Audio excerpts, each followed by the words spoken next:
Кыргыз-казак чек арасындагы Ак Телек көзөмөл өткөрүү бекетинде оор жүк ташуучу унаалар дагы деле кезекте турат. Буга Казакстан тарап Евразия экономикалык биримдигинин талаптарына ылайык текшерүүнү күчөткөнү себеп болгон. Ага ылайык айрым айдоочулардын документтери туура келбей калууда.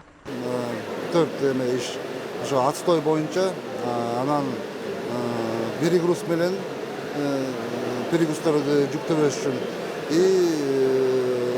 границада ошо Казакстан жактан налоговый служба койгону, биз ЕАЭСке киргенден кийин ошондой службаларды ошо границаларда коюшуп, бизге көп эме кылып атат да, жолдорду ошо границага 5 километр, 3 километр элдер келип туруп кыйналышып атат да.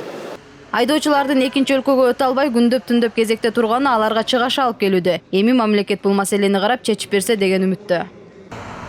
Чек арадагы мындай кырдаал боюнча экономика министрлигине кайрылдык. Айтымында бүгүн эртең менен Ак Телекте 72, Чалдыбарда 23 машина турган. 1 сааттын ичинде Кыргызстандан Казакстанга 9-10 машина жүгү менен өткөн. Эгерде бардык тартип сакталса, учурдагы чогулган унаалар 7 сааттын ичинде өтүүгө болот. Биз бул маалымат, бул нерсе боюнча ЭЭКке кайрылдык, комиссияга.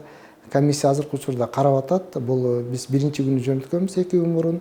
Ушундай бизде ушундай Казакстан тарабынан баягы чектөөлөр, дагы кошумча текшерүүлөр болуп атат деп.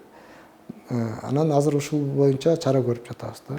Атай кетсек, мындай кырдаал буга чейин да бир нече ирет кайталанган. Эми айдоочулар өткөрмө бекеттеги тыгын маселесин жогорку бийлик органдары тез арада чечип берүүнү суранышат. Найзба Камилдинова, Адлет Марспеков, 5 канал.